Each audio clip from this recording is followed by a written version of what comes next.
All right, everybody. Look, well, thank you for joining me for this webinar. I think it's important to note that I wanted to do this for you guys, and I'm gonna be recording this so that people can get this information later via our website. And so this is important. I'm going to share some important information that I think you need to know. But one of the reasons usually when people book, let's say, online consultations with me, it's because they already know what they have and they've seen termites, the damage, and they kind of already decided how they want to take care of it. And usually that is they just want to nuke it. They want to tent it, gas it, wipe them out, and then be done with it. But here's usually what happens. I share a few of the most recent studies, the ones I'm going to share with you today, showing how sulfuryl fluoride, the gas used for fumigations, can keep leaking out of like foam mattresses, wetsuits, wall voids for weeks after the tent comes off. And all of a sudden they pause and they start to wonder, is this treatment really as final and as safe as the industry makes it sound? And hopefully we'll give some clarity to that today. And that's exactly why I'm doing this webinar. It's definitely not to scare you, but to answer the hard questions, expose what the industry isn't telling you, and to give you the possible alternatives if your home qualifies. Termites aren't just a problem to kill once, they're a force you have to manage if you want to keep your structure standing strong long term. It's only a 20-minute webinar. I know it's boring. You guys don't want to know about termites, but here it is. I think it's worth it if you own a house. Let's get there are four major dangers after tent fumigation that almost nobody will talk about. One of them is the trapped gas in modern construction. See, back in the 50s, houses were leaky, thin walls, no vapor barrier, single pane windows. You may live in one of those houses now. You pumped gas in, it went in, and then it came right back out. Today, it's a completely different story. Building codes have evolved. We've got tight seals, double pane windows, some spray foam insulation, or at least higher quality insulation, house wraps. These homes are energy efficient, but it also means they're airtight boxes. So what happens when you gas a sealed box? You don't even get dissipation. You get trapped gas in wall cavities, under cabinets, or in porous items like mattresses and sofas. And that gas doesn't just vanish. It can leak back into the living space for days and sometimes weeks after the tent comes off. And this isn't just opinion. This is straight up scientific data that's been pulled from Florida. It's been pulled from Department of Public Health California here in Southern California. And if your house has spray foam insulation, that's a whole different nightmare. Spray foam literally blocks penetration of a fumigant, which means the gas can't reach the termites hiding behind it. So you're left with two problems. The termites survive, and the little bit of gas that does absorb into the foam can bleed back into the home later. So I'll give you an example. A customer decides he's got a 1950s home.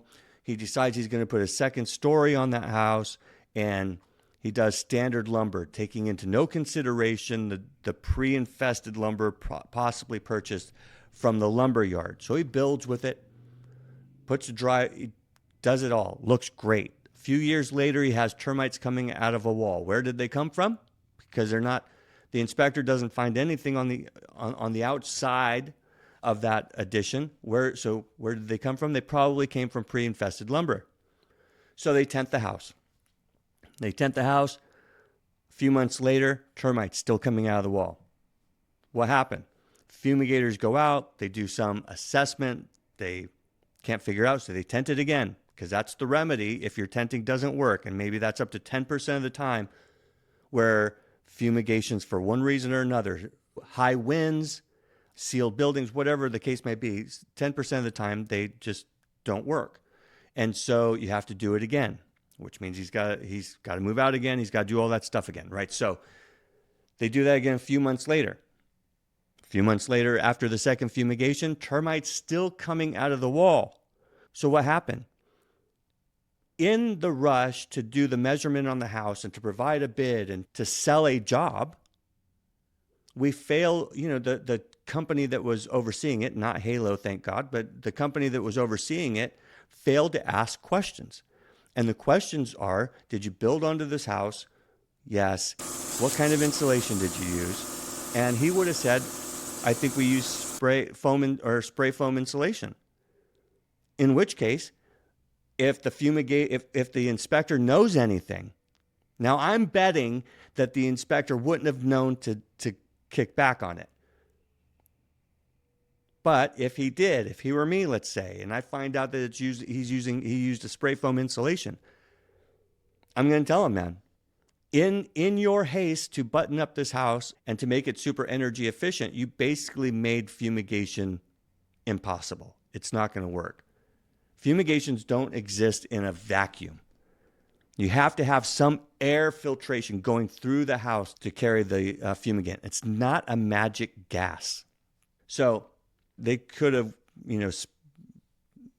skipped all those. But so let me ask you this. What good is fumigation if the termites survive, but your family keeps breathing the gas?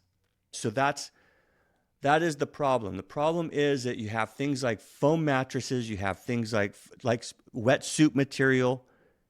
Some of the more modern carpet padding is that dense foam.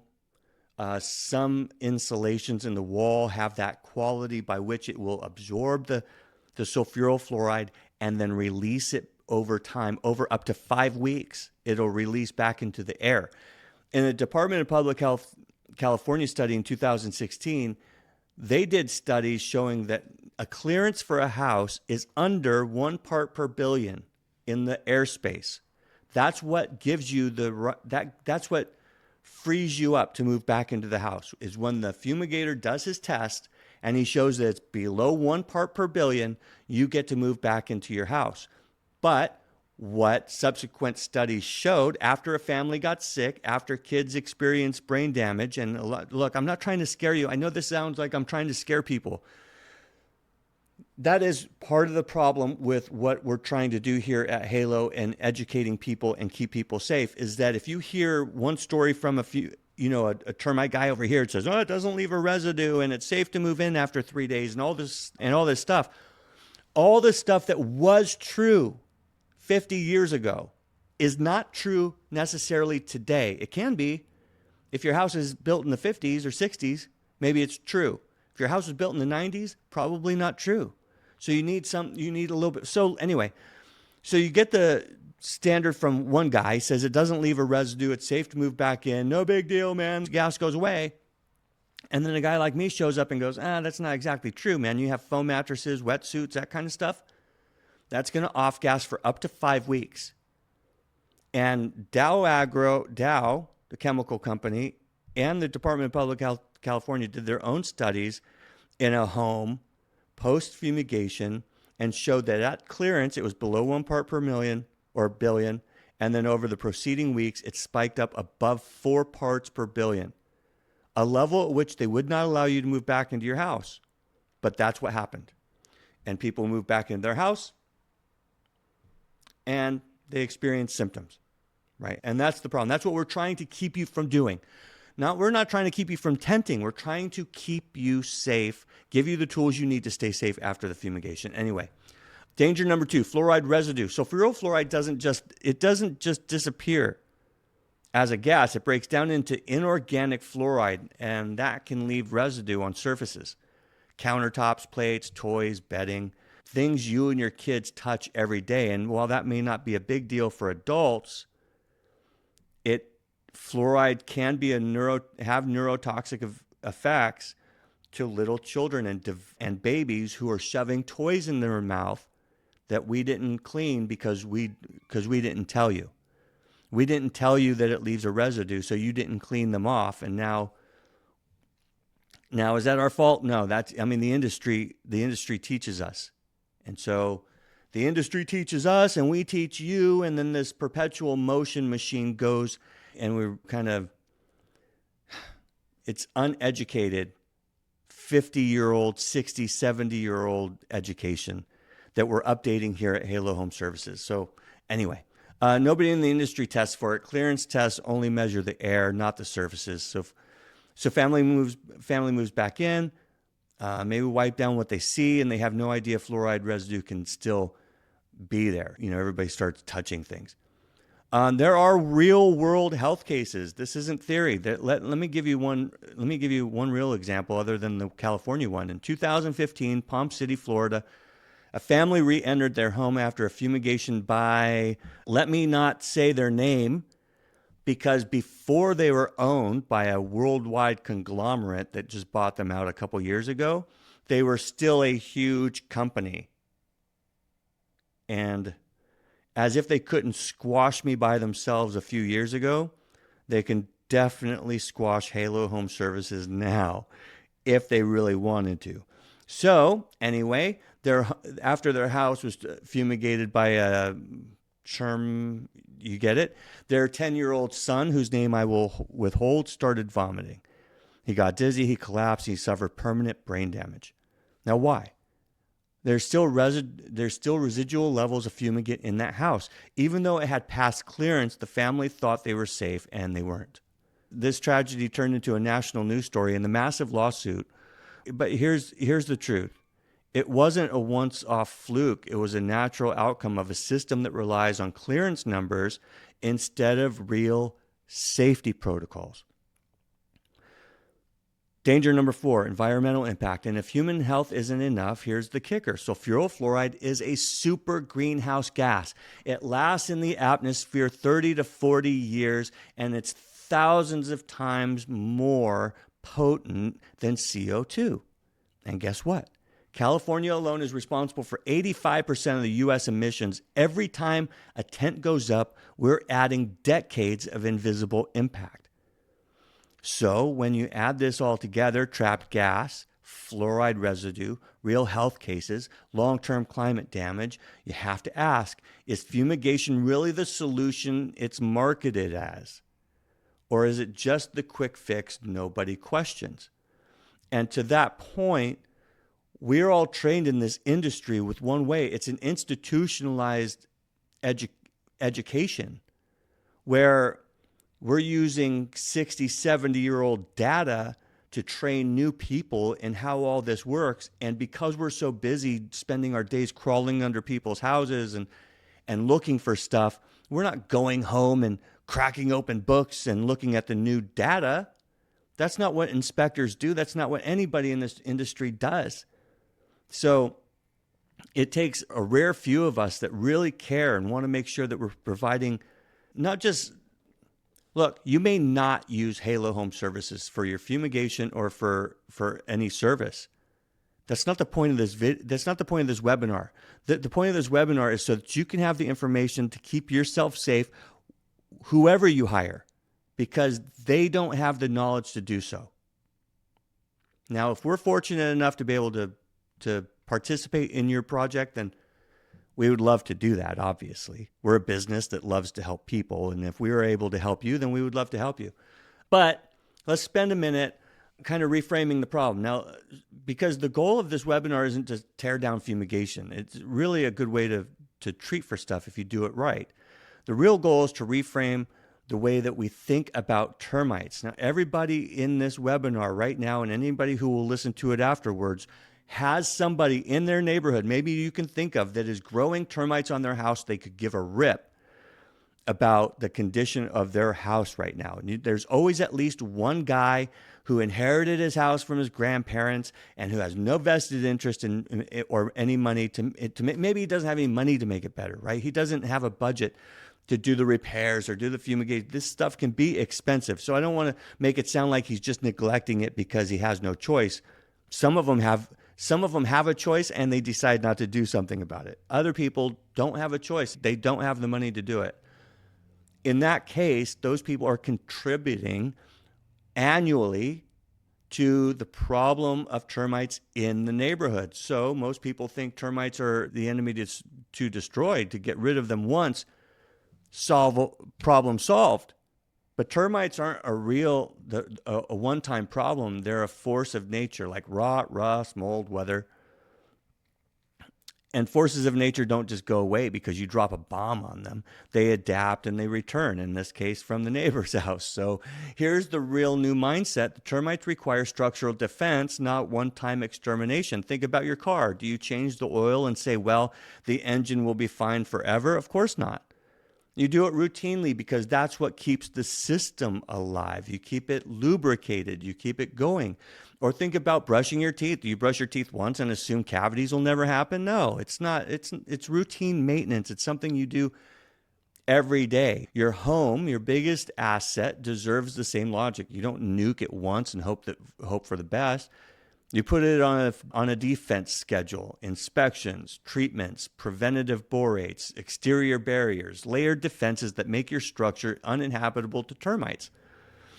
Termites, and by the way, we're thinking about termites. We're not even mentioning drywood termites, subterranean termites, Formosan termites, dampwood termites, wood-boring beetles, carpenter ants, carpenter bees, fungus, dry rot, all the reasons that they would show up.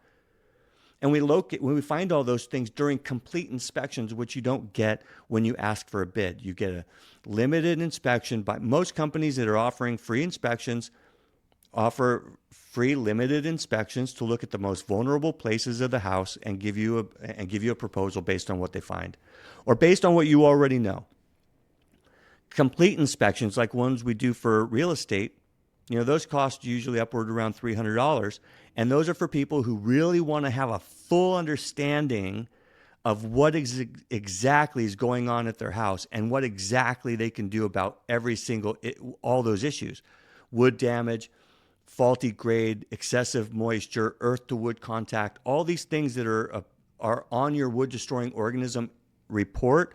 When you have a complete inspection done, that's the kind of full physical you get for your property for $300. Now, if you're in this webinar or you're listening to the recording of this, you mention this webinar and you're going to get that inspection. If you want it, you'll get that level of inspection, absolutely no charge, as long as your house isn't for sale or in escrow or being refinanced, right? So, and people are going to ask, well, why are you going to give it to us for free if it's not for sale? Well, when it's for sale, there's a bunch of other paperwork involved. There's a bunch of other people involved. It becomes more of a chore. And it is a service in and of itself. The complete inspection is a service in and of itself. So, and it's worth $300. People pay us $300 for that inspection all the time. If just mention this webinar, you'll get it for free. All right, we'll do it for you, no problem. And you'll have a full physical of the property. That's the smart play. That's what actually works long term, and it's exactly what we do here at Halo Home Services. We're not here to sell you a one-time big hammer. We're here to build you a routine, layered defense, a plan that actually protects your structure year after year, and document everything we find year after year. So here's the bottom line. Fumigation might kill a snapshot of termites today, but it won't keep them out tomorrow. And in the process, it exposes your family, your possessions, and even the planet to risks that most people never hear about. Right? So if you're serious about defending your home, don't think in terms of kill and forget. Think in terms of protect and maintain. That's the Halo way. And if you're ready to explore whether your home qualifies for a safer, smarter defense plan, schedule a consultation with us today on property with a real live state licensed inspector, because termites aren't going away. They're not going anywhere. But the right defense, and with the right defense, neither are you. Did I botch that? I botched that, right? How did I write it? Because termites aren't going anywhere. But with the right defense, neither are you. Anyway, so that's how I wrote it, and that's how I meant to say it. Again, if you're watching this, if you're here with me, thank you so much. We're coming up on 20 minutes almost exactly, and so we'll field some questions which we won't record. And then, look, if you're in this webinar right now, or you're listening, or you're watching this or listening to it later, mention this webinar. And if you want it, some people want just the bid, right? Simple, limited inspection to vulnerable areas, no problem. That's what everybody does. Very few people do the complete inspection for free. If you mention this webinar and you want the complete inspection, we'll do that. It's a $300 value. We'll do it for free for you. Just mention this webinar. And I'm so glad that you came to join us. I hope it was helpful. And we hope to see you soon. Thanks for joining.